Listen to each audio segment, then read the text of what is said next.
Hola, buenas tardes. Hola, profe, buenas tardes. Buenas tardes. ¿Cómo están?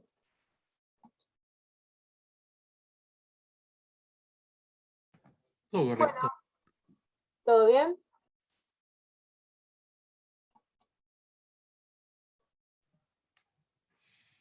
Sí. Bueno, ahora me voy a poner a compartir pantalla. ¿Estamos compartiendo la pantalla o no?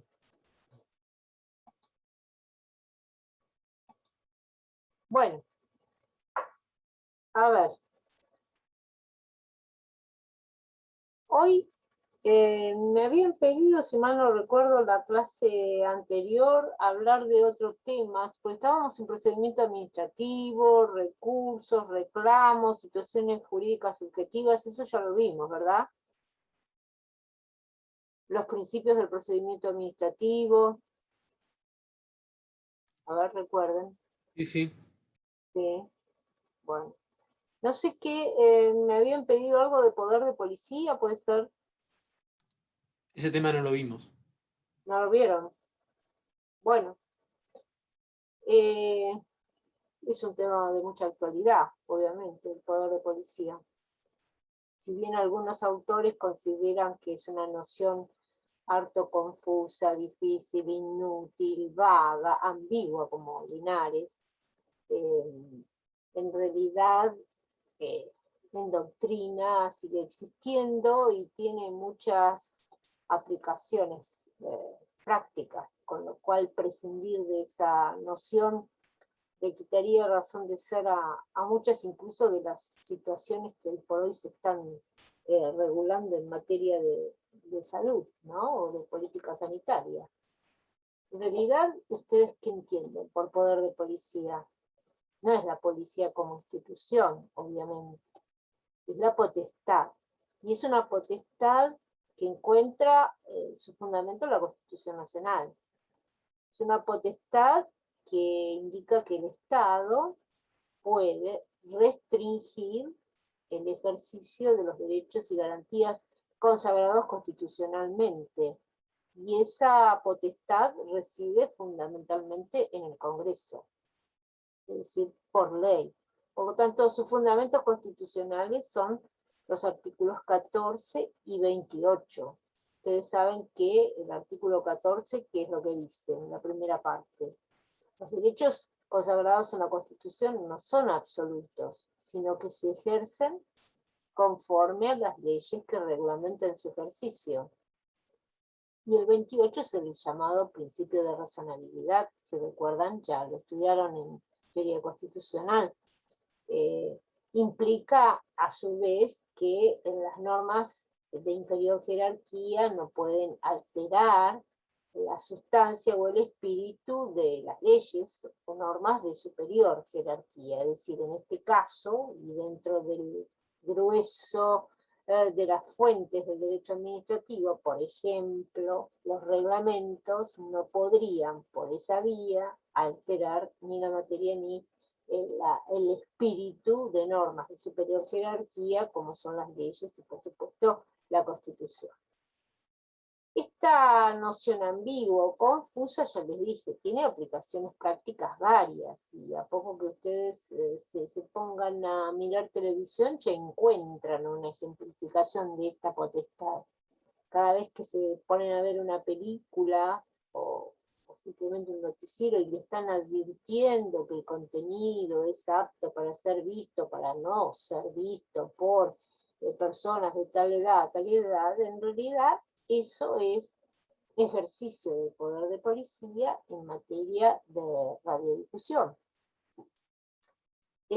También existe poder de policía en materia de culto. El único culto que resulta ajeno a la reglamentación y al ejercicio del poder de policía es el sostenido por el gobierno federal, el artículo 2, ¿no es cierto?, de la Constitución Nacional, que sostiene el culto católico, apostólico y romano. ¿Esto significa que no exista libertad de cultos? No, está también consagrada esa libertad de cultos, por supuesto, en la Constitución Nacional. Lo que significa es que dentro de las tres posturas entre Estado e Iglesia, acá no tenemos un Estado laico, tampoco tenemos un Estado o con una religión determinada, sino una postura intermedia. No tenemos una religión de Estado, sino lo que se denomina la secularidad, que es una situación o un estatus preferencial. Es el culto sostenido, incluso desde el punto de vista económico, por el gobierno federal, por ser el más afín a sus tradiciones culturales, religiosas, históricas y todo lo demás. Pero obviamente hace que los restantes cultos, para poder funcionar dentro del territorio de la República, sí estén sujetos también al ejercicio del poder de policía. Es decir, para poder funcionar hace falta inscribir sus estatutos, sus principios, en una oficina que depende del Ministerio de Relaciones Exteriores, culto, donde obviamente allí se va a determinar si se admite o no para ser ejercitado dentro del territorio de la nación. En consecuencia, reitero, ese poder de policía también en materia de culto rige, excepción hecha del sostenido por la Constitución Nacional, que es el católico, apostólico y romano. Bien, hay otras materias donde se pone de manifiesto, por supuesto, a poco que ustedes salgan y miren en la calle, por ejemplo, las señales urbanísticas y las señales de tránsito, que por razones de seguridad se imponen y les están indicando el sentido de orientación y de circulación de las calles, es ejercicio de poder de policía esencialmente local en materia de seguridad y de tránsito. Este poder de policía tiene esta característica, es esencialmente local en orden a las respectivas competencias. Entonces aquí hay que distinguir dominio de jurisdicción, porque muchas veces se efectúan planteos diciendo no, aquí por ejemplo la municipalidad no puede ejercer el poder de policía porque pertenece al Estado Nacional. ¿Qué es lo que pertenece al Estado Nacional? ¿El dominio? ¿O el Estado Nacional ejerce jurisdicción en ese ámbito?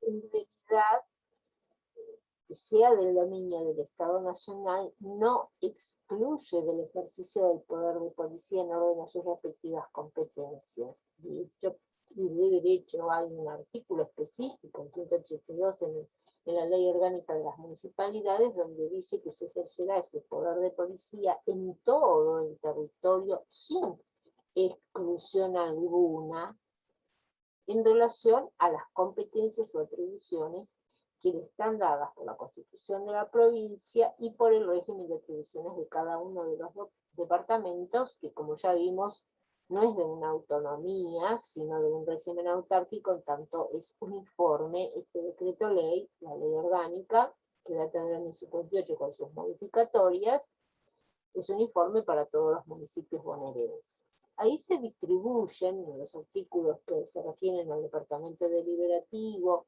y al ejecutivo las distintas competencias. Algunas son exclusivas del municipio y algunas otras son concurrentes, cada cual en orden a las respectivas facultades que tengan.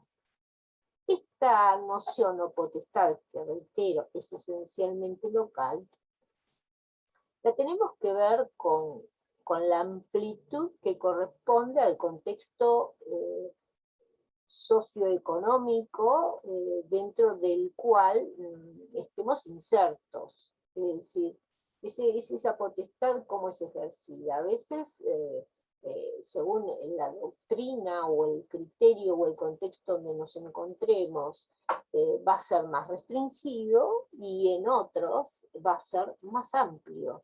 ¿Por qué? Porque si estamos en una concepción de Estado liberal, las valoraciones a preservar a través de este ejercicio que en rigor constituye una restricción a derechos y garantías consagrados en la Constitución Nacional, se limita, se acota a determinadas valoraciones como puede ser la salubridad, la seguridad y la moralidad. Fuera de estas valoraciones que pondera un Estado liberal, es un Estado abstencionista, un Estado que no interviene para regular, reglamentar o para restringir, sino que vaya a regular y reglamentar aquello que considera que es lo fundamental como valoración y que puede estar sujeta al ejercicio de esta potestad.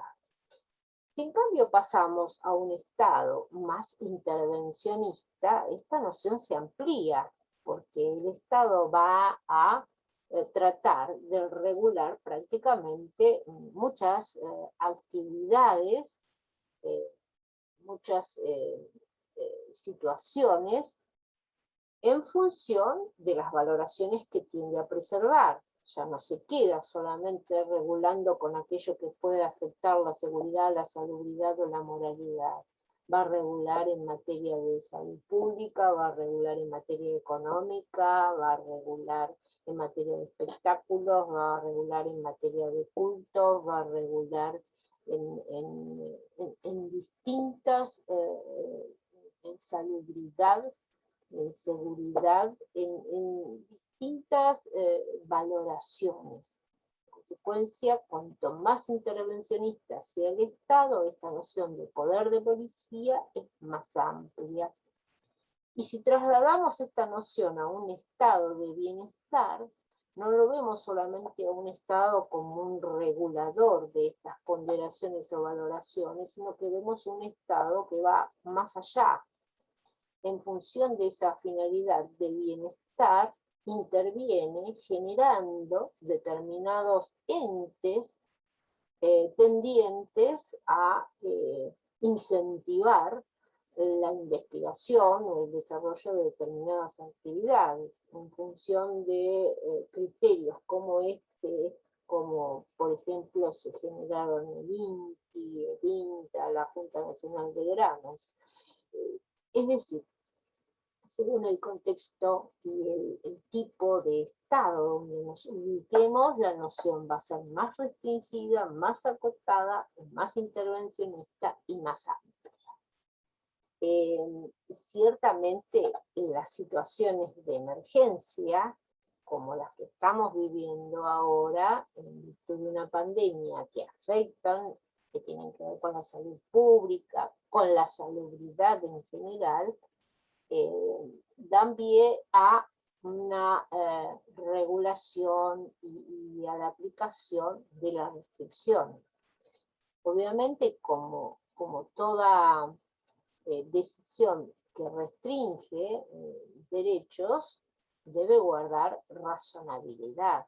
Por eso es el sustento constitucional, es el artículo 28, el principio de razonabilidad que allí trata de preservarse.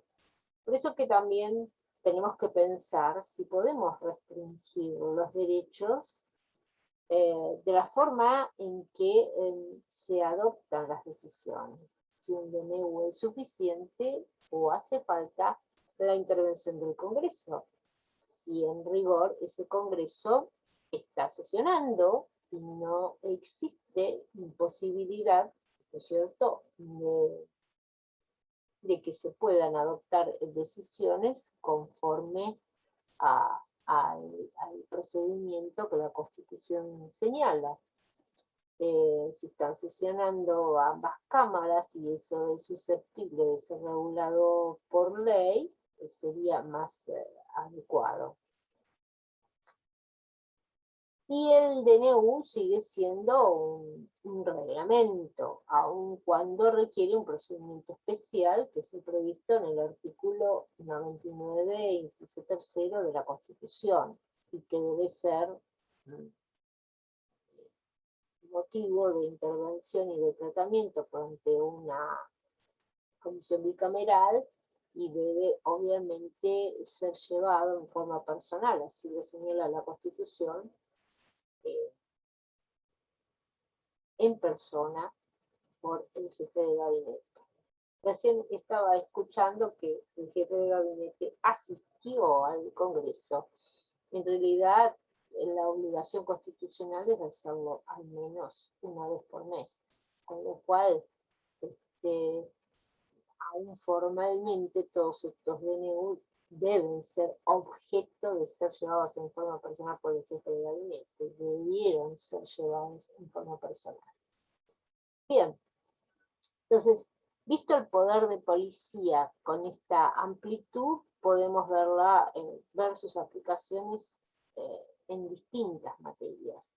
Sobre todo, también se ponen de manifiesto en las restricciones y límites al dominio privado en aras del interés público, que bien ya lo señalaba el Código de Vélez y lo reitera exactamente igual el Código Civil y Comercial de la Nación, la Ley 26.994, que van a estar reguladas por el derecho administrativo. Es decir, no se trata de restricciones y límites regulados por los derechos reales, no se trata de las servidumbres típicas del derecho real, son servidumbres que están destinadas a la satisfacción de una utilidad pública. Y todas esas restricciones surgen también de la aplicación del poder de policía local. En materia urbanística, por ejemplo, cómo se establecen las zonificaciones, qué es lo que se puede construir, qué es lo que se puede autorizar, qué actividades pueden ser desarrolladas en determinados distritos, responde a la ponderación y la valoración de una cuestión de naturaleza, digamos, estética, edilicia, urbanística, donde el municipio tiene regulación, tiene potestad para hacerlo. Y en esos reglamentos de construcción y en esos códigos de ordenamiento territorial, cuando nos dicen hasta dónde podemos edificar, cuál es la superficie de ocupación, cuál es el espacio libre, cuál es el retiro de frente, el retiro lateral, cuántos pisos, según el distrito donde estemos, ahí lo que está haciendo es ejercicio de poder de policía. Aplica el poder de policía en relación al derecho de dominio. Entonces, vemos cómo por aplicación de eso surgen limitaciones al dominio en aras del interés público, que están reguladas en esta materia. Y ahí vemos una distinta categorización de restricciones, servidumbres y expropiación como grado máximo lícito permitido en la Constitución. La restricción es una especie dentro de la limitación que, al ser general y constante, se considera que es el derecho de propiedad hace al derecho de propiedad en función social. En consecuencia, y como tal, no es indemnizable.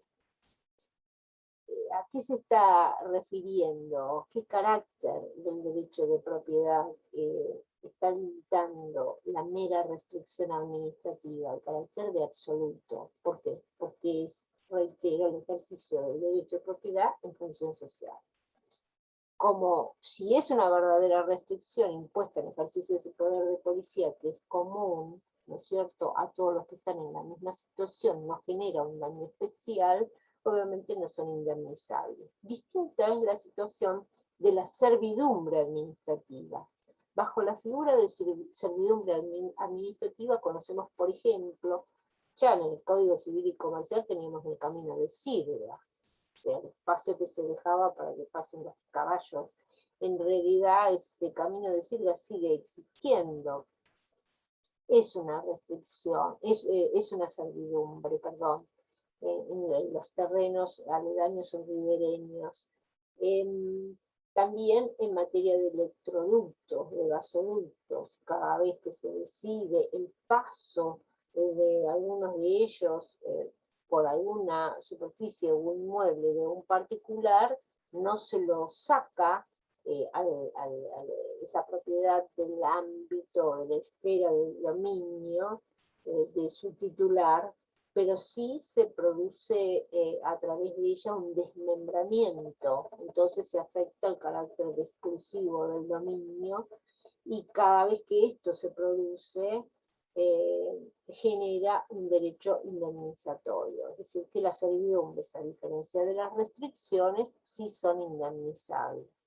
Y por último, el grado máximo de limitación al dominio sería la expropiación, permitida por la Constitución Nacional en su artículo 17, a condición de que exista una declaración de utilidad pública y una indemnización previa. El carácter de previo de esta indemnización surge del propio texto de la Constitución, y los restantes caracteres o pautas indemnizatorias van a surgir de las leyes. En el orden nacional, la 21.499 y sus modificatorias, y en el ámbito de la provincia de Buenos Aires, la 5.708. Por fuera de esta situación, si vamos más allá, si sacamos expropiato, sacamos del ámbito de la propiedad de un particular, sin indemnizar, ya entramos en el terreno del ilícito que está vedado en la Constitución, y diremos que se trata de una situación de confiscación. La confiscación está prohibida, y cuando no solamente predicamos que algo es confiscatorio en relación a un bien inmueble, también decimos que algo es confiscatorio, por ejemplo, en materia tributaria, cuando el hecho imponible o la alícuota supera determinados parámetros o pautas, que normalmente se fija en el 33%. Entonces, ahí tenemos una serie de limitaciones en grado creciente, un máximo grado previsto en la Constitución, ilícito, y luego lo ilícito, que es la confiscatoriedad.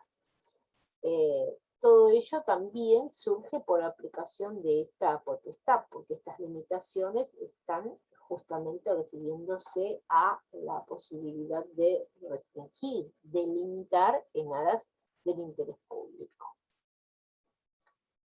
Fuera de la materia urbanística, también en materia fluvial, de todo lo que se refiere a la política y las reglamentaciones de prefectura en materia de transporte fluvial, es objeto del ejercicio del poder de policía, como ya les dijera, también en materia de radiodifusión, en materia de transporte, en materia de tránsito, en materia hospitalaria, es decir, por ejemplo, en materia de cementerios y sepulturas, cuáles son los requisitos o los recaudos que deben reunir los establecimientos asistenciales. Esto puede estar regulado, y a veces existe concurrencia de facultades entre municipios, provincias y nación.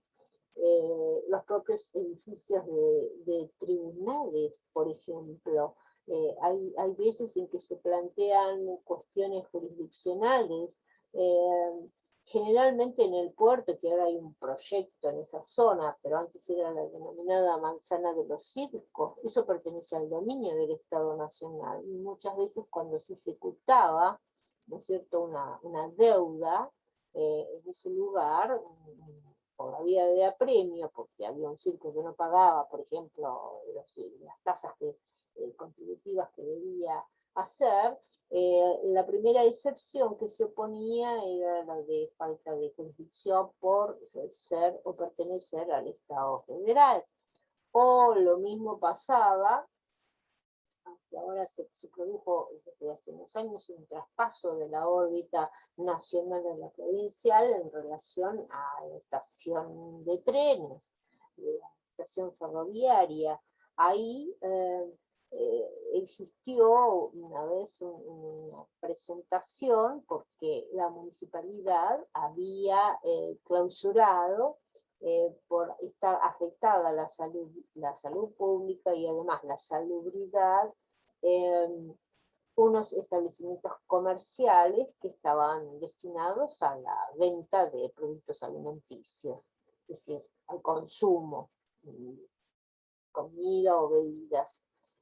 Bueno, plantearon la falta de jurisdicción porque pertenecía a terrenos también en aquel entonces del Estado Nacional, y en consecuencia llegaron hasta la Suprema Corte de Justicia. En aquel entonces no existía fuero contencioso administrativo, que si no hubiera sido objeto de su competencia.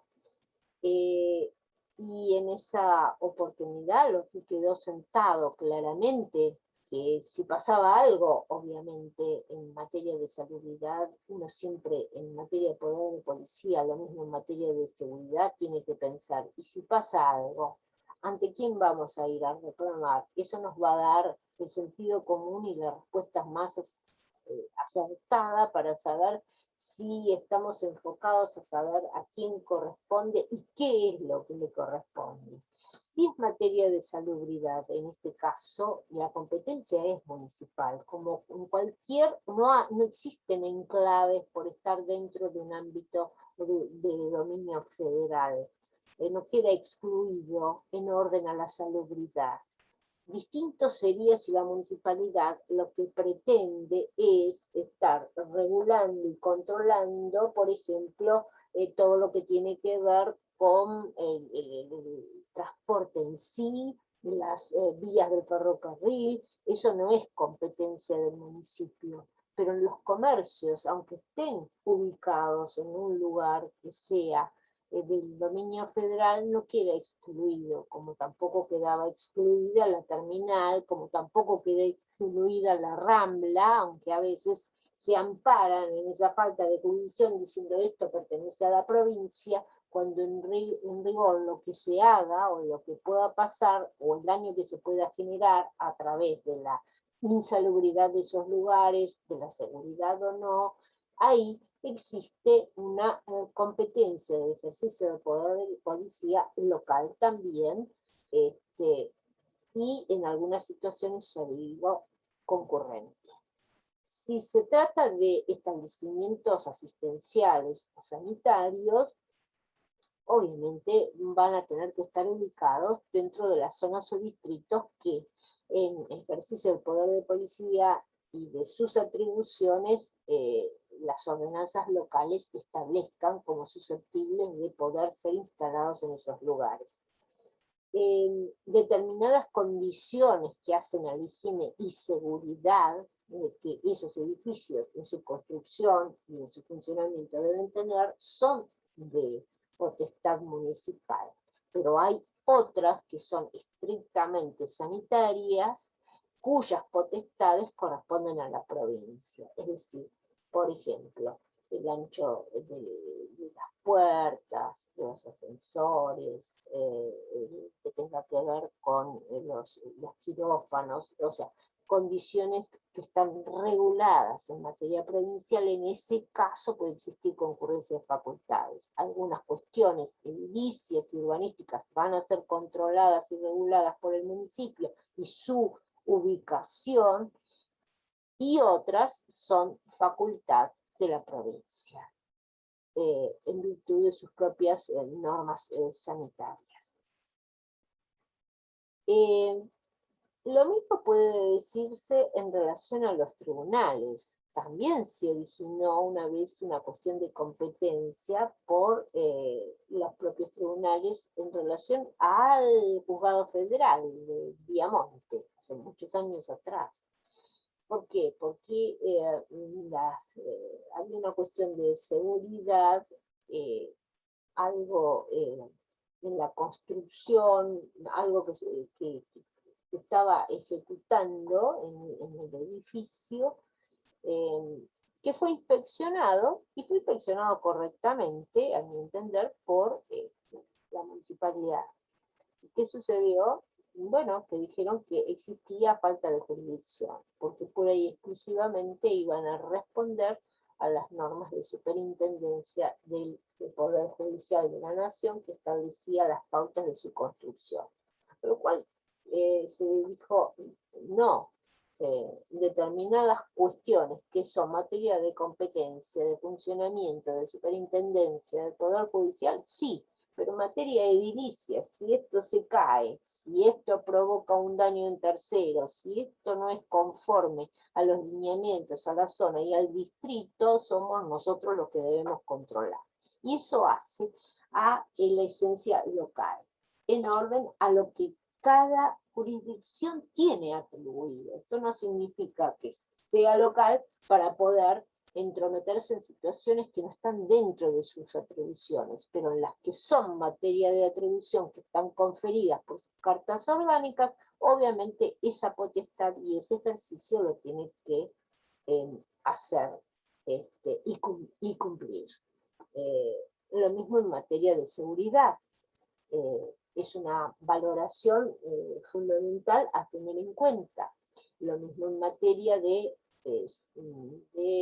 salubridad, que hemos visto cuando hablamos de la ejecutoriedad en sentido propio e impropio, y les dije como ejemplo excepcional la Constitución de la provincia posibilita ejecutoriedad en sentido propio a los municipios por decreto del intendente a allanar un inmueble a fin de remover aquello que esté afectando la seguridad pública sin necesidad de acudir a la instancia judicial y a ese solo efecto, es decir, de remover esas circunstancias que está afectando esa ponderación, esa valoración que entra en el espectro de lo que de las valoraciones a preservar en ejercicio de esta potestad. En materia de seguridad no es justamente el ejemplo que vimos de ejecutoria en sentido propio, sino generalmente es impropio. En materia de seguridad se debe tramitar una orden de allanamiento previo a la intervención, excepto que sea una situación muy puntual de emergencia, que obviamente haya que evitar o enervar a fin de no producir daños, pero de la línea municipal hacia afuera pueden tomar recaudos preventivos, pero no el ingreso sin una orden judicial de allanamiento, que debe ser solicitada y bueno, será el juez el que determine si procede o no. Entonces, esta noción tiene mucha aplicación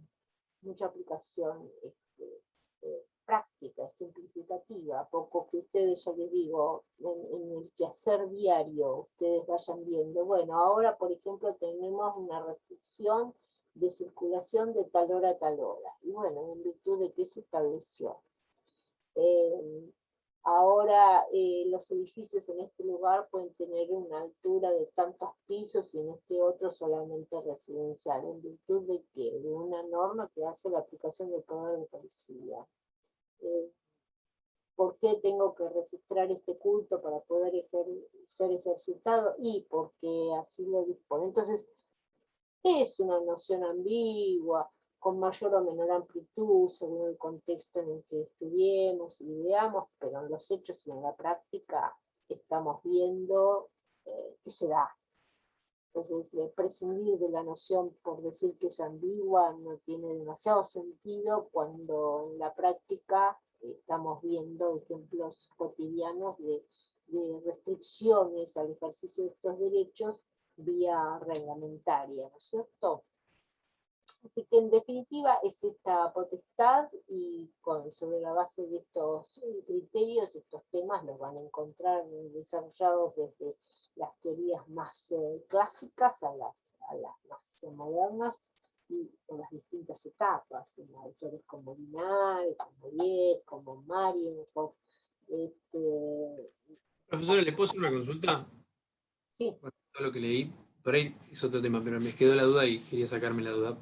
Algunos autores hablan de policías de las relaciones sociales, la policía de las relaciones sociales, la policía de la actividad económica, y demuestran como distintas categorías.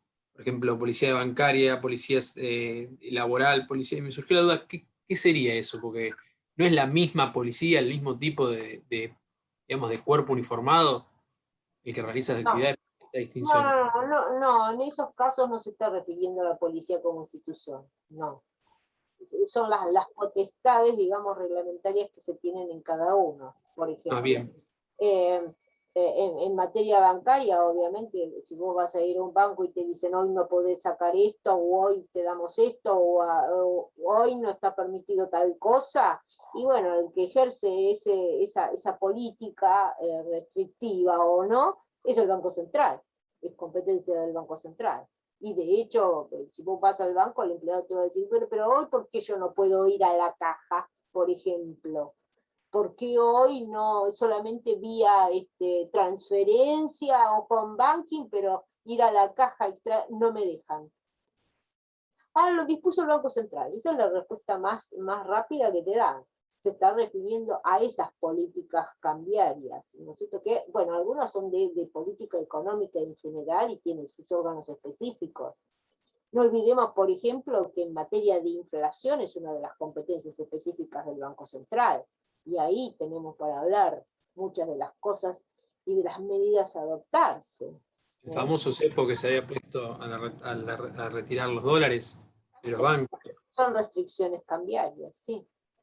Sí, Son y que se podría restricciones incluso decir que impuestas. tiene un carácter inconstitucional en algún punto, porque más allá de las medidas y de la autoridad que tienen, es privar al que tiene un depósito en dólares a no poder retirarlos y confiscarle en gran parte sus ingresos. Es Se ha complejo. producido cada vez que se produjo alguna de esas medidas, a veces,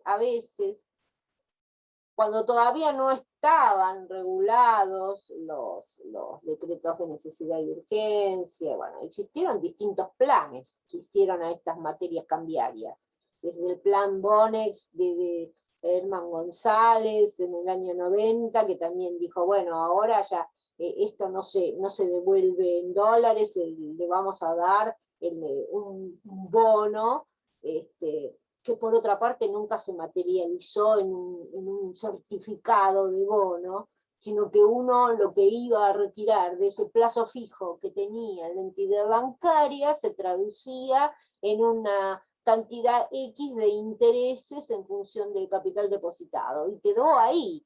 Y la Corte, en el fallo Peralta fue eso, que dijo, bueno, está bien en tanto sea, responda a una medida de emergencia, en tanto sea razonable y en tanto sea acotado en el tiempo. Lo que dio base después un poco a la existencia de los reglamentos delegados previstos en el artículo 76 de la Constitución, entre otros, ¿no? Entonces, a veces fueron avaladas, ni hablar de la otra situación del corralito del 2001, que fue, por supuesto, tachado de inconstitucional, ¿cierto? O sea, primero se sacó una ley de garantía de los depósitos y resulta que cuando el depositante iba a retirarlo, le dijeron, no, usted no puede retirar y su depósito en dólares se lo vamos a devolver en pesos. O sea, esas cuestiones son de política en materia económica cambiarias y tienen que ver también con el grado de intervencionismo o no que el Estado dé, ¿no es cierto?, en estas situaciones. Obviamente es sumamente reglamentado. Y son restricciones que están afectando el derecho de propiedad.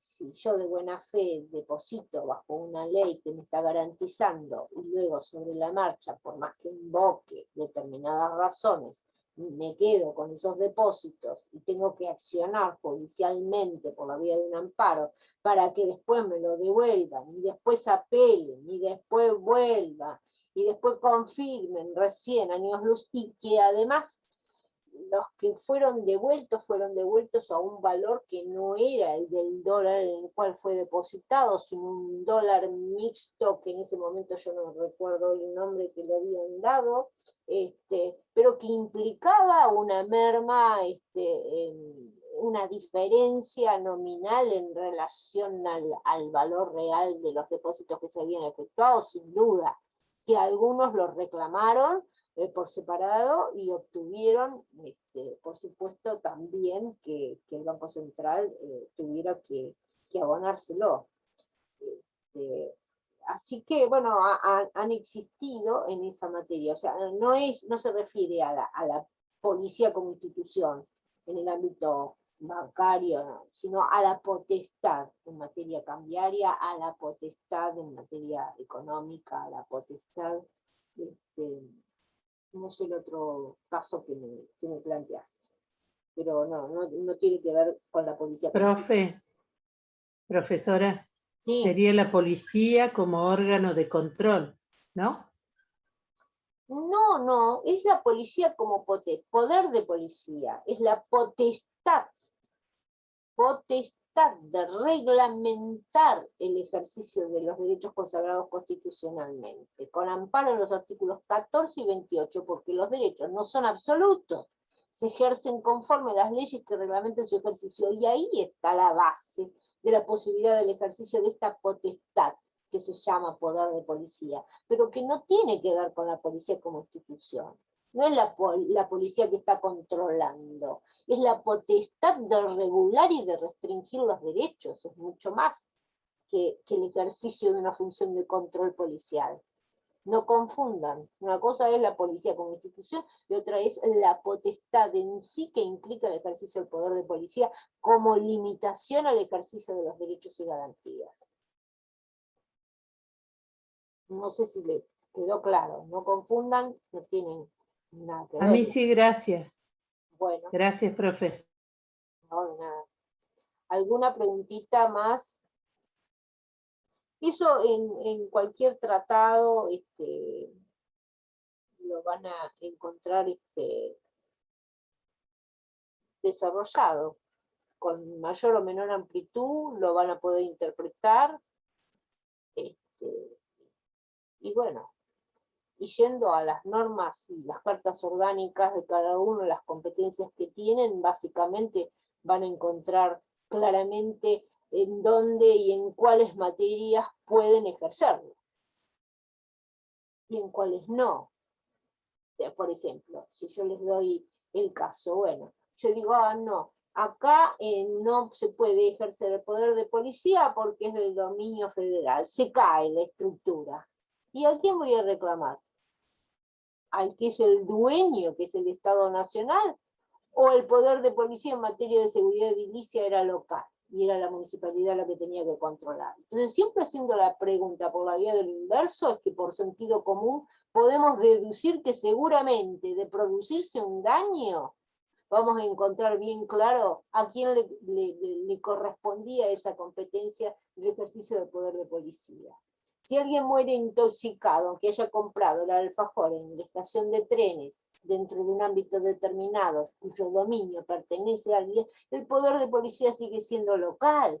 No le va a ir a reclamar a la provincia porque el alfajor estaba en mal estado. La salubridad es una atribución de competencia local. Entonces, no confundamos dominio con jurisdicción y dentro de cada jurisdicción en orden a sus respectivas competencias. No se ejerce con enclaves, no, digo, acá no porque esto es de nación, acá no porque esto es de provincia, acá sí, porque no hay enclaves en tanto y en cuanto sea materia de mi atribución, de mi competencia, ejercer esta potestad en estos lugares. Ahora, no puedo ir a meterme a regular, controlar o ejercer poder de policía en materias que no son de competencia local, sino que pertenecen a la provincia o pertenecen a la nación. Cada cual según las atribuciones que están conferidas. Ejemplo, la policía municipal, por ejemplo. Bueno, no, ya volvemos al tema de la policía como institución, no. Hablamos del poder de policía como potestad. No, la policía... Sí, pero yo lo decía refiriéndome a la situación de que más allá del poder de policía como poder de policía, como digamos, como el poder en sí mismo y no la institución, cada uno de los órganos tiene determinadas facultades para determinada competencia, creo yo, tengo entendido, y por ejemplo, yo creo que, que la policía municipal no tiene atribuciones en sí como para algunas que puede tener la policía de la provincia de Buenos Aires o la policía federal. Sí, pero no es un tema del ejercicio del poder de policía, sino sería un tema de materia de competencias. Claro, como competencia, no por poder de policía, por poder de competencia. Sí, obvio, en materia de competencia, o sea, hay determinados delitos que son de la jurisdicción federal, en la cual no podría intervenir la provincia. A veces interviene la policía local cuando en realidad estamos en presencia de trata de personas o de tráfico de estupefacientes, y eso es competencia federal, con lo cual debe intervenir la policía federal del lugar donde se comete el ilícito. Ese es un problema de temas de competencia, pero ya nos estamos refiriendo otra vez a la policía como institución. Y es de aplicación lo que vos decís en relación a las competencias, a la distribución de las competencias. Si lo querés asimilar eso como que el ejercicio del poder de policía en su concurrencia y en su distribución, sí, tiene que ver con las atribuciones que cada ente a nivel jurisdiccional tiene en su ejercicio, pero es esencialmente local. Es esencialmente local.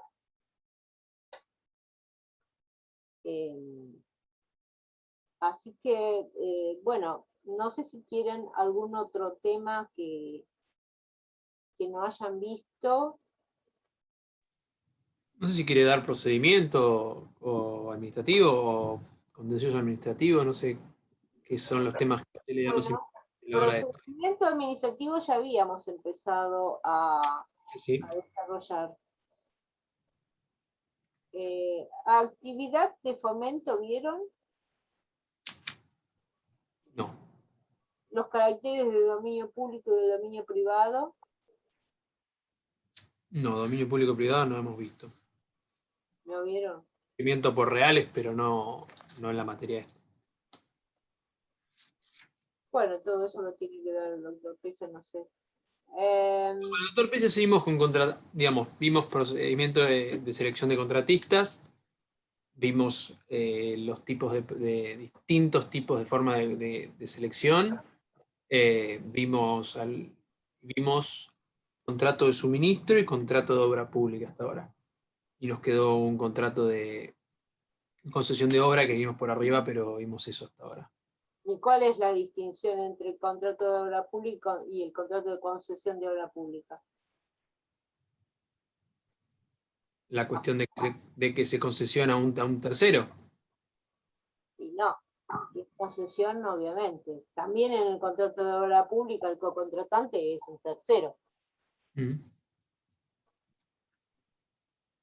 También la obra pública puede ser llevada a cabo por administración, con lo cual no interviene un tercero, sino que la realiza el propio Estado. Una cosa es la obra pública y otra es el contrato de obra pública o el contrato de concesión de obra pública, pero la obra pública por fuera de estos contratos también puede ser llevada a cabo por administración, es decir, la ejecuta la administración con sus propios medios y sus propios recursos. Sí, exacto. Ahora, básicamente la diferencia entre un contrato de obra pública y concesión de obra pública está en ¿dónde? ¿En quién paga? La financiación de la obra la soporta un usuario que paga, digamos. Eso es lo que yo... ¿Quién paga? La obra Claro. pública, cuando el contrato es de obra pública, es el Estado quien selecciona al cocontratante, el cocontratante, luego adjudicatario, celebra, se instrumenta, es formal porque se debe celebrar un contrato específico, asume las obligaciones contraídas en el pliego de bases y condiciones, y contra la entrega y la recepción por parte de la administración de los tramos de esa obra se van certificando esos certificados de obra son títulos ejecutivos, es decir, es lo que la administración le paga al cocontratante en el concepto de pago o precio de la obra por ese ítem contratado en la medida que lo certifica y a medida que lo va finalizando. Dependerá de los sistemas, ¿no es cierto?, y de las pautas que se hayan adoptado en el respectivo pliego. Si la obra ha sido por ajuste alzado, si ha sido por unidad de medida, si ha sido por precios unitarios, esas son distintas modalidades. Pero bueno, el puntapié inicial del contrato de obra pública, ¿dónde lo encuentran ustedes?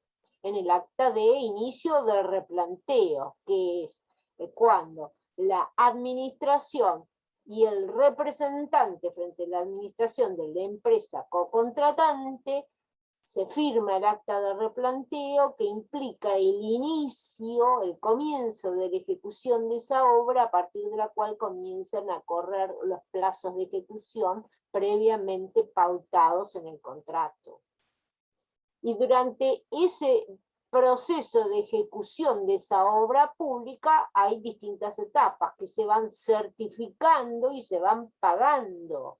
Y esos constituyen títulos ejecutivos para el cocontratante. Ahora, habíamos visto dentro de las cláusulas exorbitantes, porque exorbitaban el ámbito del derecho privado, pero que insertas en un contrato típico administrativo como es el de obra pública pueden ser válidas, puede ser que la administración no pague inmediatamente un certificado de obra, y eso solo, una mera demora en el pago, no justifica la rescisión de la otra parte, porque forma parte de, valga la redundancia, de ese régimen exorbitante. Ahora, si la administración durante 5 o 6 meses, con la inflación, la desvalorización, no le pagan el certificado de obra ni el que sigue, ni el otro, ni el previo, entonces llega un momento que obviamente ya no hay razonabilidad, ¿no es cierto? No es justificable el no pago de la administración, y ahí habrá que ver también, obviamente, el amparo y el derecho que tiene el cocontratante de recibir el justo precio por el cual ejecutó ese tramo de obra. Entonces, la diferencia fundamental, diferencia la concesión de obra pública con la obra pública. El contrato paga el Estado. En la concesión, el Estado da al concesionario, el concesionario asume la obligación de la ejecución de esa obra a su costo, y luego le da un plazo de explotación durante el cual puede cobrar un peaje, una tarifa, un precio a través del cual obtiene la amortización de aquello que previamente desembolsó el concesionario. Y cada uno de esos,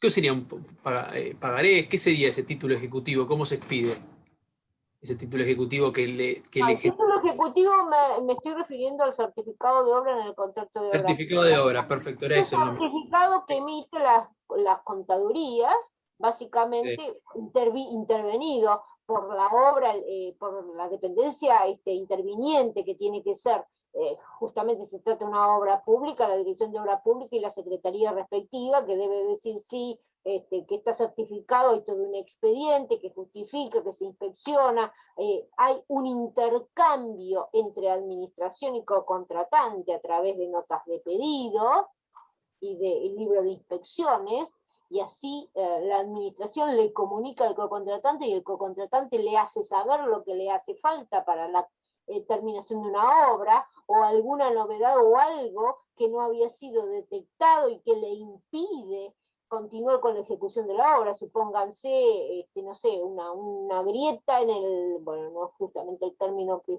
más apropiado para seguir utilizando, pero que tenga que le impida ejecutar esa obra porque es inundable, porque descubrió que hay una cañería o un agua subterránea, excavando, procediendo a la excavación previa, y bueno, entonces el cocontratante tiene que poner en comunicación al Estado, en este caso municipal que lo contrató, y decirle, mire, no puedo seguir adelante porque me encontré con esto que no estaba previsto en la ejecución, ni para ellos ni la administración tampoco lo previó, y a mí me impide, y habrá que ver cómo se soluciona, si es susceptible de solución o no, si se rescinde o no se rescinde, si se tienen que hacer otras cosas que implican la realización de mayores costos, es lo que se denominan los mayores costos en la ejecución de esa obra, y que se van produciendo en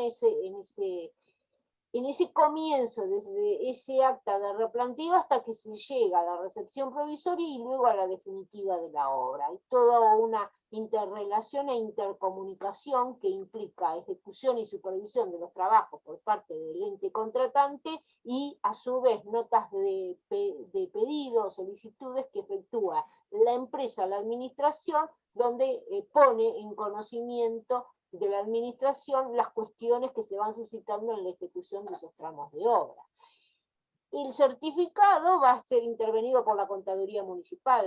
Ese órgano de control obviamente va a tener que estar firmado, ¿no es cierto?, por las autoridades competentes, por eso es un título ejecutivo, y a su vez las erogaciones que surjan del pago de eso tienen que ser intervenidas por las tesorerías, porque es ahí donde se van a librar, ¿no es cierto?, el pago de esos certificados, pero previamente tienen que intervenir todas estas áreas, las técnicas y las contables, que justifiquen, ¿no es cierto?, que ese tramo de obra, esa etapa, está ya cumplida y por tanto corresponde el pago. Pero todo depende de la, ya reitero, de la modalidad que se haya pautado en el pliego de bases y condiciones para la ejecución de esa obra. Pero básicamente recuerden que en el contrato es el Estado quien paga, y en cambio en la concesión quien debe ejecutarlo es el particular concesionario. El Estado no desembolsa previamente y le permite la amortización de los gastos de la ejecución de esa obra a ese particular por un plazo que a veces es de 20 o de 30 años, para el recupero más una rentabilidad razonable que pretende obtener a través de esa explotación, a través de tarifas, peajes, etc. Los peajes, por ejemplo, cuando se empezaron en la década del 90, de la autovía, de la Ruta 2, en realidad se hizo bajo la figura de una concesión de obra pública, pero fue sui generis. ¿Por qué? Porque se cobraba por adelantado para realizar la obra, cosa que también fue tildado de inconstitucional. Como también fue tildado de inconstitucional en la medida en que existieran otras, solamente otras vías alternativas posibles el cobro de ese peaje. Si existían otras vías y otras alternativas posibles para poder circular, es una cosa, pero si esa era la única vía y se cobraba peaje, bueno, hubo disquisición respecto de la misma. Y el tema radicaba fundamentalmente en que no era que se había hecho la obra y se cobraba por lo que ya se había realizado como contraprestación. El tema es que la obra se iba haciendo cobrando el peaje previamente. ¿Entienden? Entonces era el mundo del revés. Se cobraba peaje y con lo que se cobraba del peaje se ejecutaba la autopista, la autovía. Ese fue el origen en los años 90 de la discusión en torno a esta concesión, entre comillas, de obra pública que nació de una manera medio enmarañada, junto con el proceso de privatización.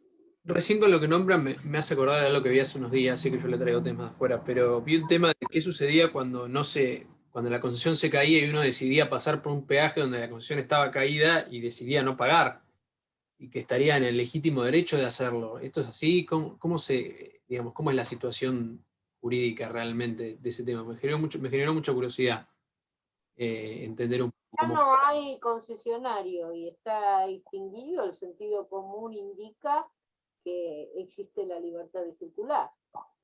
Y Aquí si le no hago, hubiera ¿no? caído y uno deseara pasar sin pagar. A menos que se haya extinguido para el concesionario y lo haya tomado para sí la continuidad en el cumplimiento de los servicios el Estado. que puede existir una retrocesión en ese sentido. Puede ser que lo haya extinguido y lo haya tomado, lo mismo que en el contrato de obra pública, para seguirlo ejecutando per se. Y en ese caso, si establece que se cobre una tarifa por el uso de tal o cual bien, bueno, es como acceder a un lugar y lo establece, más allá de si es constitucional o no, si afecta el derecho de circulación o no, si la Corte va a decir esto o aquello. Puede ser que se trate de una situación donde, extinguida la concesión, se produce esta situación de reversión al Estado. Como en muchas situaciones de privatización se produjo la publicización nuevamente de la prestación de determinados servicios o determinadas obras. Por ejemplo, en materia de aguas en Buenos Aires, o sea, se pasó de un proceso de privatización para luego volver a retomarlo el Estado. Entonces, puede el Estado realizar esas cosas también en la ejecución de un curso, pero ahí habría que ver también si existe incumplimiento por parte del concesionario, es una cosa. Rescindido por incumplimiento, bueno, lo retoma. Ahora, hay situaciones donde, sin existir incumplimiento del concesionario, se produce esa reversión, y es cuando el Estado decide, por razones de conveniencia o de interés público, continuar con la ejecución de un contrato de obra pública. Esto existió y originó justamente una disidencia en la jurisprudencia en materia de responsabilidad del Estado, en un fallo. Justamente mañana va a haber, pero para los docentes, va a venir el letrado de la Corte de Nación a hablar sobre la jurisprudencia de la Corte en materia de derecho administrativo. Bueno, ahora recuerdo el fallo Juncadal. ¿Recuerdan que yo, cuando les hablé de la revocación de los actos regulares, les mencioné la jurisprudencia de Motor 11, que era ese cambio de regulación urbanística que, por razones de cambio de código territorial, alguien que se le había concedido un derecho para explotar una estación de servicio en la calle Lima, en Buenos Aires, en aquel entonces en la capital federal? Luego se produjo una rezonificación y dijeron, bueno, pero las estaciones de servicio, pero por razones de seguridad, no pueden tener viviendas de carácter unifamiliar por encima de la estación en sí. En consecuencia, este señor, que tenía un derecho adquirido, llegó hasta la Corte y el alcance era: indemnizamos, ¿qué rubro indemnizamos? Porque era cierto que tenía un acto regular, lo que pasa que en forma sobreviniente se cambió la codificación, resultó lesivo al interés público que fuera así. Pienso que con acierto, porque, o sea, vivir arriba de una estación de servicio a mí no me gustaría, pero bueno, por las dudas. En este caso, la Corte en Motor 11 lo asimiló tomando el voto de la procuradora Reiris, que era justamente su tesis doctoral, versó sobre responsabilidad del Estado, antes de que saliera, por supuesto, la ley de responsabilidad del Estado en el ámbito nacional, y lo asimiló a la expropiación. Entonces, por un principio de justicia distributiva, dijo: si cuando sacamos del ámbito de la propiedad un bien, no indemnizamos, de acuerdo a la ley, por un principio de justicia distributiva, el lucro cesante, ¿por qué en este caso, que en rigor lo único que revocamos es un derecho, aun cuando sea regular y adquirido, asimilable al derecho de propiedad, vamos a ir más allá de lo que establece la ley de expropiaciones? Entonces se acotó, y la Corte durante mucho tiempo sostuvo el fallo, que ahora fue receptado también por la ley, porque excluye el lucro cesante de la indemnización por acto lícito. Pero en su momento, en el fallo Juncadal, justamente en materia contractual y en materia de contrato de obra pública, la Corte, en dos fallos de materia contractual, Juncadal e ingeniería eléctrica no sé cuánto, no me acuerdo el nombre exacto, era ingeniería. En materia, reitero, de contrato de obra pública, se produjo una reversión, el Estado tomó contratos que estaban en curso de ejecución por parte de particulares que además estaban cumpliendo con la ejecución, no era que se trataba de supuestos de rescisión, estaban cumpliendo, pero por razones de interés público, de conveniencia, decidió tomarlos y seguirlos por administración, con lo cual se le extinguió el contrato de obra pública a los particulares y los particulares dijeron, pero yo tenía previsto con esta obra ejecutar y ganar, había invertido, había hecho mi presupuesto, había hecho mi oferta, bla, bla, bla, bla, bla, ¿qué es esto? A mí me genera un perjuicio. En ese caso, y justamente en el ámbito contractual, es cuando la Corte cambió el criterio y dio lugar a la indemnización y aceptó inclusive la indemnización del lucro cesante. Cosa que después se volvió a apartar en fallos posteriores y volvió al anterior criterio de Motor 11, que finalmente fue receptado en la Ley de Responsabilidad del Estado. Pero en Profe, materia de contrato de obra pública se produjo ese cambio jurisprudencial. profesora, ¿puede ser de que lo haya indemnizado ya en la parte contractual porque la empresa hace acopio de sus materiales para la obra y en general cuando ya empezó a trabajar ya tiene el acopio de todo el material que necesita?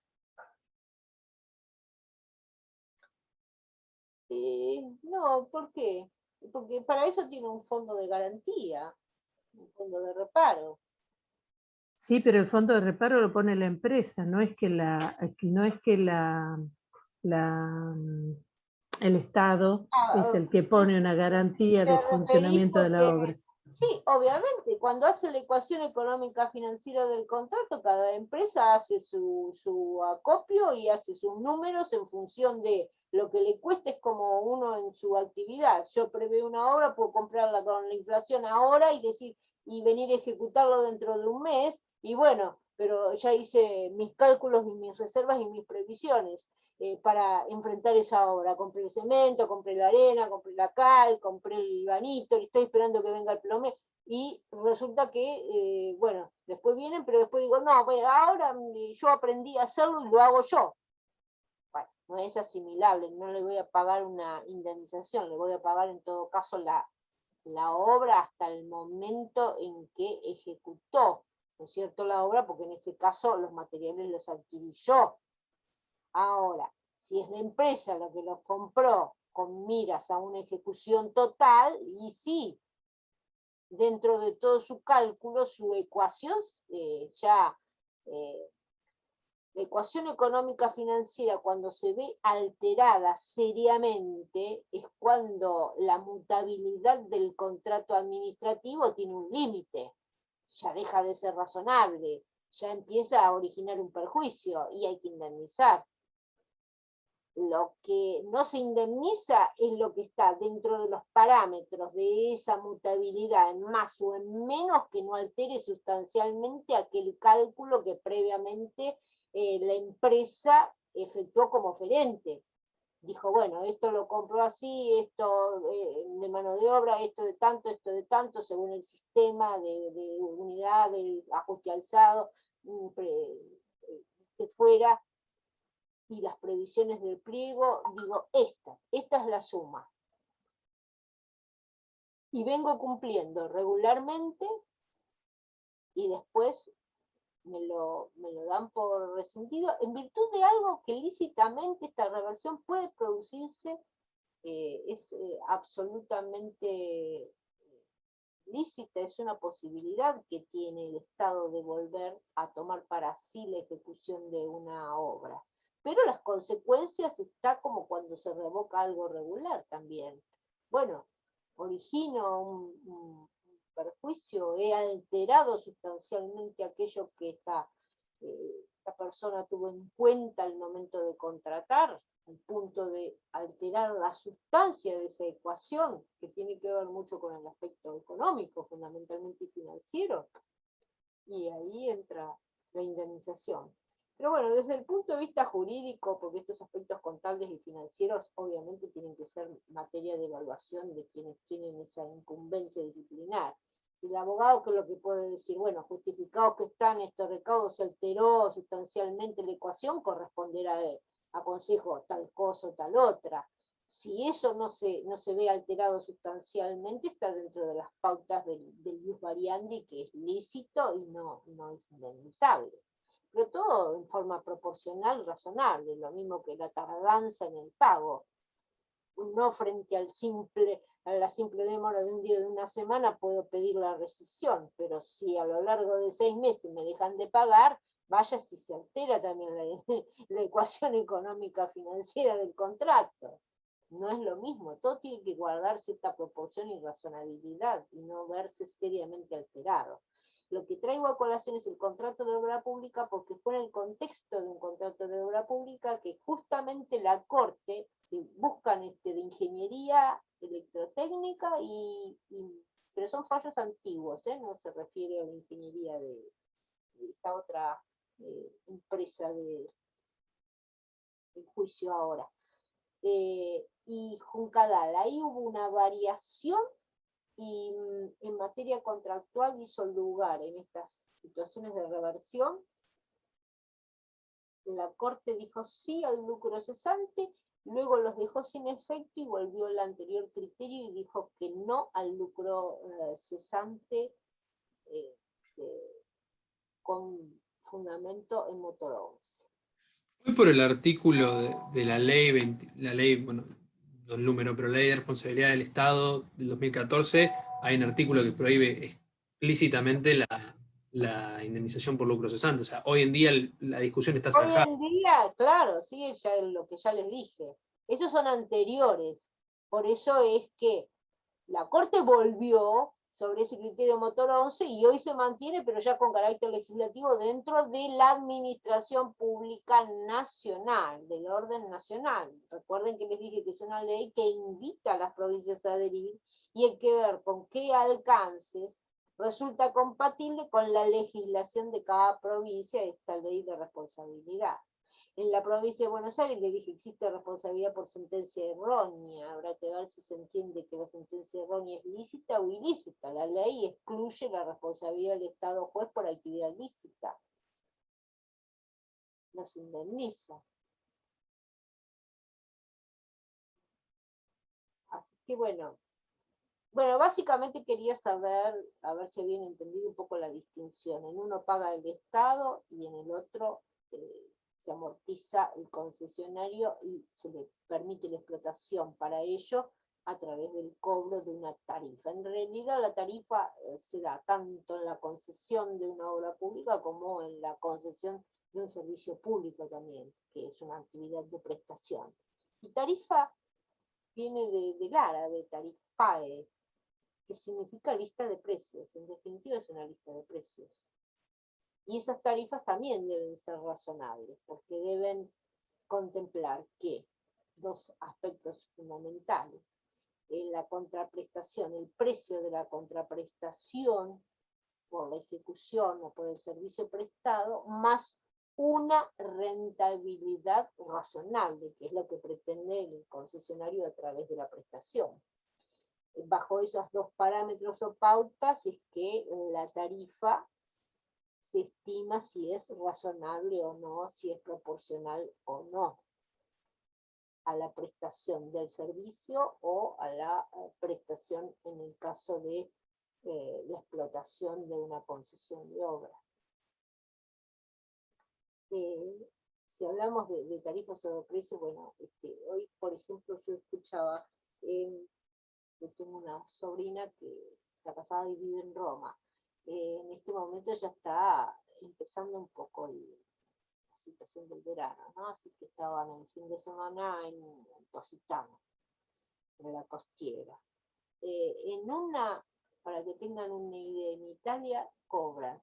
Y las playas en esa zona, no, o sea, el paisaje es hermoso, pero son de piedra, no hay grandes extensiones de arena como en el Caribe. La explotación en una sombrilla en ese lugar se alquila por persona que va a esa sombrilla 25 euros por hora. 25 euros la hora. Con lo cual, si uno está debajo de una sombrilla, le sale más caro que alquilarse un yacht y andar 2 horas por el Mediterráneo, que es lo que hacen ellos. Si quieren circular y tomar sol, les resulta menos oneroso el alquiler de un yacht que anda por el Mediterráneo tomando sol tranquila que estar debajo de una sombrilla. Fíjense el costo. Y lo que nos significaría para nosotros en este momento, en este punto. Además de no poder hacerlo por restricciones de otra índole, lo alejado, lo difícil desde el punto de vista económico, no diría imposible porque hay mucha gente. Yo, afortunadamente, si hay algo que he hecho, he viajado muchísimo, muchísimo. Y a Italia particularmente por una razón que es como mi segundo lugar en el mundo al tener allí a un ser querido y toda su familia. Así que, o sea, Roma para mí es... Pero bueno, hoy estaba reflexionando sobre eso y también sobre este tema de ver las aglomeraciones que se producen en relación a las salidas en las horas pico. En Buenos Aires uno ve que por más, algunos llevan barbijo, otros van fumando, otros con el barbijo a la altura del mentón, que no sirve para nada, y la gente amuchada, y todos que se juntan en el mismo horario. Y digo, pero esto sí puede ser regulado. ¿No puede ser regulado de una manera distinta? Porque si yo acoto en el tiempo y digo, la circulación entre las 6 y entre las 7 y las 6 de la mañana, todo tranquilo, ni una mosca. Pero resulta que antes de las 6 de la mañana ya se encuentra el ruido de los autos de la gente que tiene que salir a trabajar. Y todos en el mismo horario en menos tiempo. ¿Cuál va a ser el resultado? Que se junten todos. Entonces, no puede existir una organización, incluso en el ámbito privado, de generar acuerdos de gradualidad en los horarios para la prestación de esos servicios o la atención en los comercios.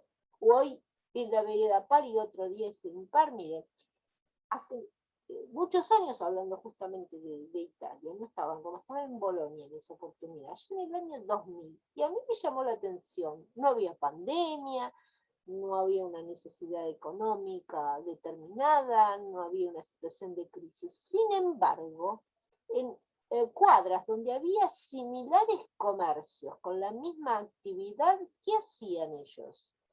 No abrían todos en el mismo horario ni los mismos días, no atendían todos los días. Uno atendía lunes, miércoles, viernes, otro atendía martes, jueves y sábado. O sea, se distribuían la competencia y la gente sabía, pasaba por tal lugar y decía, bueno, hoy está cerrado, está abierto el de al lado. O sea, para una situación de conveniencia económica en ese caso, digamos, de distribución. Ellos lo podían hacer y entonces lo regulaban de esa forma. Para no tener todo abierto, y si no había público suficiente o consumo suficiente, fijaban los días de atención de cada uno. Digo, no se puede regular el exceso de circulación de otra manera para evitar que esa gente sea mucho en los horarios picos. Sí que se puede. Requiere una organización y una reglamentación distinta. Y también por parte de los privados, la organización de decir, bueno, yo presto de tal hora a tal hora para propia conveniencia, porque en ese horario puede tener un público diferente y de tal hora a tal hora otro. Y trabajar todos, porque también necesitan trabajar todos, sin generar que todos en un momento dado estén todos juntos. Porque es lógico, lo mismo que por sentido común, cuando uno estudia matemática y le dicen, sí, si uno va por una curva va a tardar más que por la línea recta. Bueno, acá es lógico que sí. Vamos a acotar el tiempo de circulación, la gente se va a juntar más que si yo lo hago en 24 horas. Es cuestión de distribución, casi una cuestión matemática.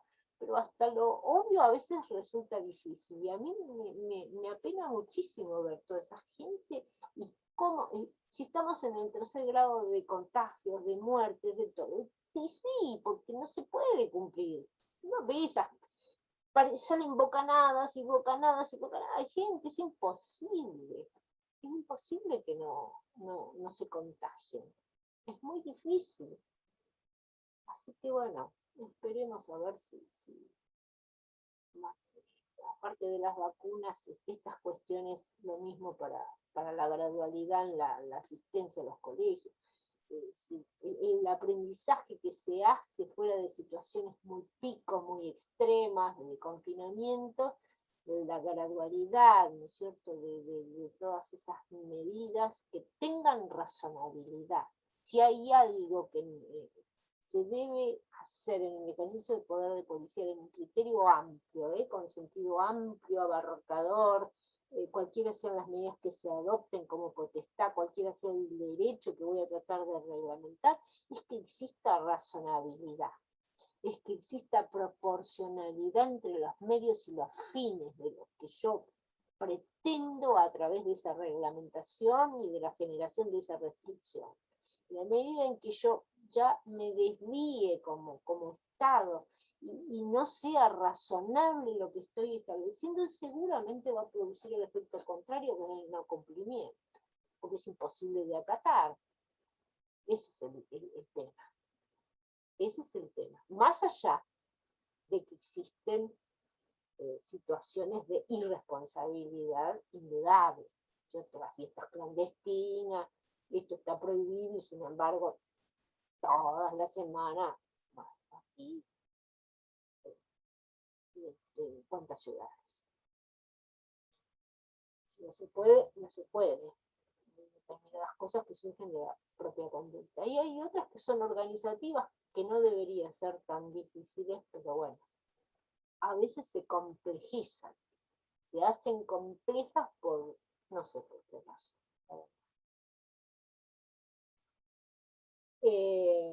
Bueno, bien, vamos a pasar a otra materia. Entonces, procedimientos de contratación, vieron. Siempre el procedimiento previo que conduzca tanto a un contrato administrativo cuanto a un contrato de derecho común, siempre es un procedimiento que está regulado por el derecho público, en este caso el derecho administrativo. Entonces habrán visto licitación pública, licitación privada, concurso de precios, contratación directa. ¿Vieron todo eso?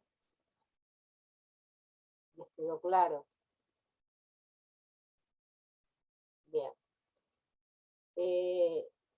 El otro día hablamos de un procedimiento especial en relación al contrato de empleo público, que era el procedimiento disciplinario, ¿recuerdan? También ese es un procedimiento especial, un régimen especial. Siempre que existe un régimen especial tenemos que ir a esa norma de procedimiento. Y vos hiciste una pregunta que yo te dije, no, en ese caso lo de la retención de la cédula corresponde al juez contravencional, porque habías leído de que el intendente necesitaba dar una orden o una instrucción. Yo no leí la noticia y por ahí lo que te pregunté es si el que había cometido, ¿no es cierto?, el accidente era empleado público, en cuyo caso obviamente había que iniciar también un sumario administrativo. Fuera de eso, no. Lo que me faltó preguntarte, y que por ahí, en el contexto de lo que no leí o de lo que vos no me dijiste, es si a lo mejor el sumario se quería hacer, más que para retener la licencia, para determinar alguna responsabilidad en la emisión de esa licencia por haber sido adulterada o haber sido obtenida en forma ilegítima. que puede ser también una situación. No sé exactamente qué es lo que pasó. Ahora, por el... No, esto era un caso, un choque y con alcoholismo. Pero bueno, el choque también puede incurrir en un choque a alguien que esté ebrio, pero que al momento de obtener la licencia de conducir no lo está y sabe conducir perfectamente y sabe todas las reglas de tránsito. En consecuencia, pretender decir, bueno, fue irregular la emisión de esa licencia de conducir, es como tener la bola de cristal, de saber cuándo esa persona va a consumir alcohol de más o no. Eso ya es muy, sería demasiado suponer que en todas las cuestiones hubo irregularidades. Ahora, hay otras situaciones donde puede constatarse que a lo mejor la licencia de conducir, además de estar ebrio, no era legítima. Esa es otra cuestión. O había sido otorgada a alguien que ya tenía una inhabilidad para conducir. Entonces sí, si se hubiese otorgado esa licencia en forma irregular, el sumario administrativo ordenado sería en relación a la dependencia y a los que intervinieron en el otorgamiento de esa licencia, aun cuando pueda tener una conexión. El otorgamiento de esa licencia le posibilitó llegar a, no a la ebriedad, pero así a una mala maniobra, por ejemplo.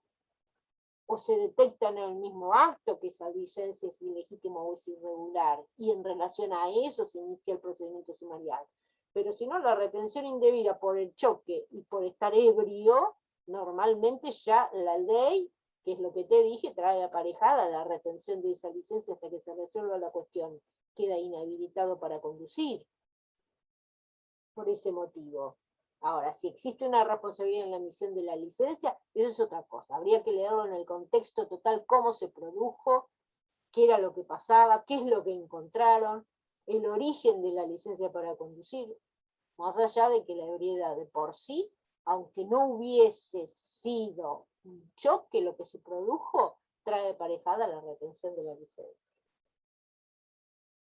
Bueno, eso me había quedado pendiente por el tema que me llamó la atención, lo del sumario, pero evidentemente yo la noticia no la leí y en el raconto de lo que vos haces algo está, alguna punta falta para ver por qué llegamos a que sea el intendente el que instruya un sumario. Evidentemente, si tiene que instruir un sumario, alguna irregularidad probablemente en la emisión de la licencia de conducir pudo haber existido, no lo sé. No lo sé si es el caso. O era una persona que además tenía algún tipo discapacidad especial que no lo hacía factible de obtener esa licencia para conducir. O tenía que conducir con lente y conducía sin lente, aparte del cerebro. Pero bueno, eso es de la persona en sí. Tendría que retrotraerse al momento de la emisión si había determinadas condiciones que lo tornaban inapto a esta persona para que pudiera obtener esa licencia, para que generara un sumario. Un sumario en relación a quienes intervinieron en el otorgamiento de la licencia, no el particular que lo obtuvo, que ya tiene la responsabilidad penal, la contravencional y todo lo demás, pero no, a él no le vamos a hacer el sumario. Eventualmente se le puede citar a declarar, pero el sumario es en relación a los empleados públicos que pudieron haber intervenido. No lo sé, no desconozco el contexto, porque yo la noticia no lo leí, pero puede quedar esa posibilidad, alguna irregularidad detectada en el otorgamiento de la licencia, que es otra cosa. Bueno, proseguimos.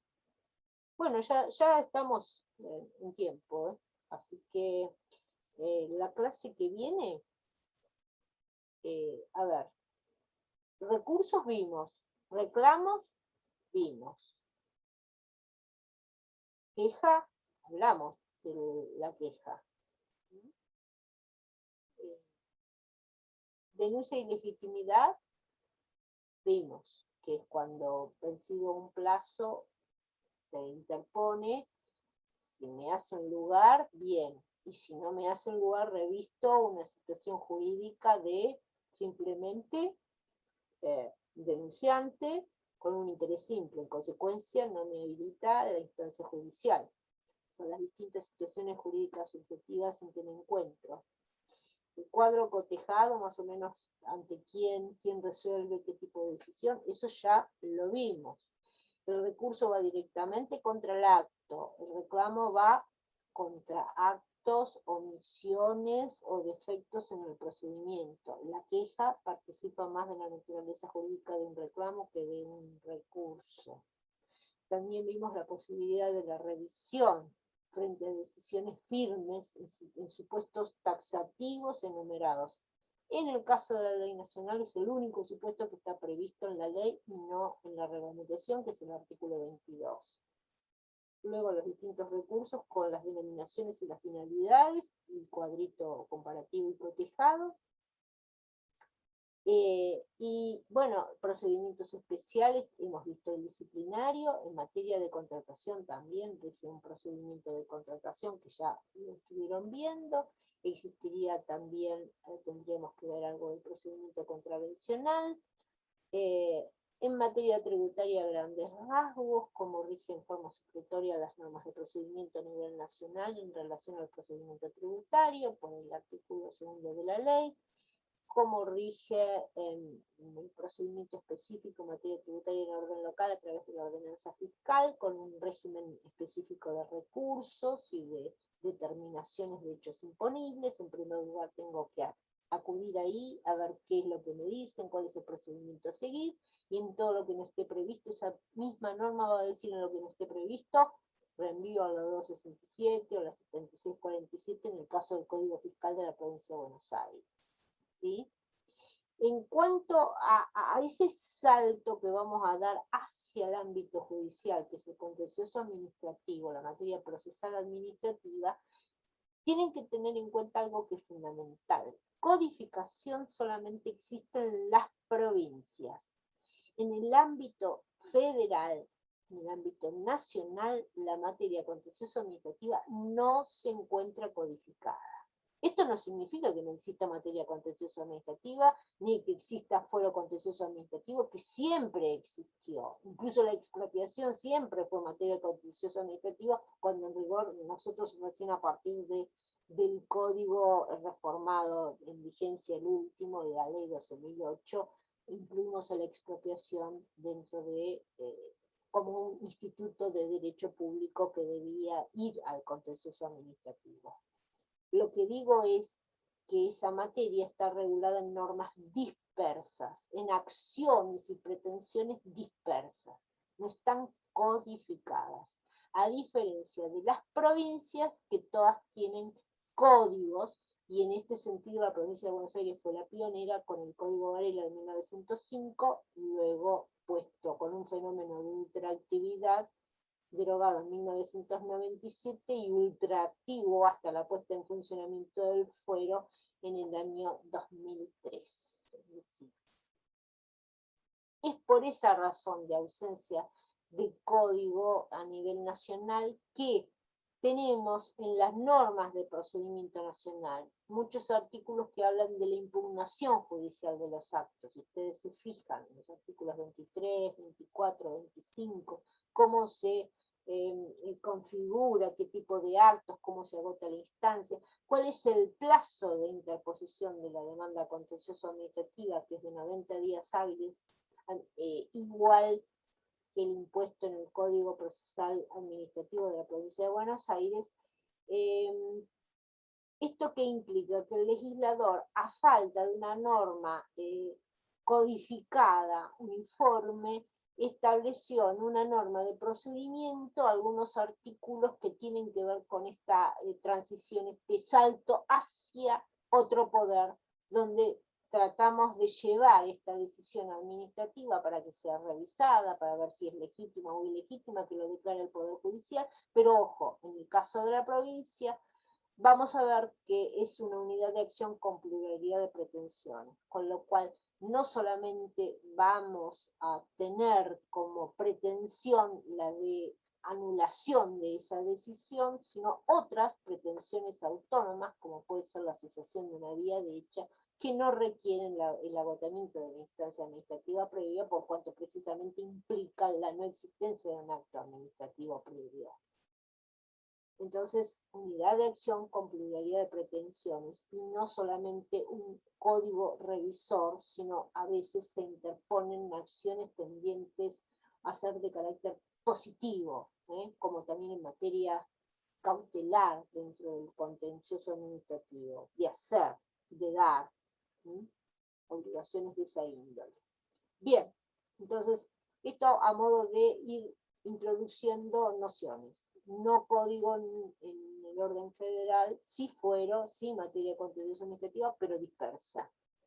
Sí código, o sea, condensado en un código, las normas procesales en las provincias. Y específicamente, vayan viendo lo que hay en el archivo del campus en materia contencioso administrativa, más una ley 12.008 comentada, con sus modificatorias. La estructura del proceso, cuál es la materia contenciosa, cuáles son las materias excluidas, las medidas cautelares, las sentencias, las estructuras de procesos, el ordinario, los especiales, los plazos que son distintos, las pruebas que son diferentes según la estructura del proceso.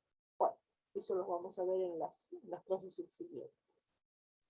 Y no sé si algún otro tema que dejó pendiente, que todavía no vieron con el doctor Pese, me dicen ahora y lo vemos la clase que viene. ¿Les parece? Nos estamos yendo. 20:08. Bueno. Bueno, profe. Bueno, Gracias. chao. Nos vemos. Chao. Chao, hasta luego, profe.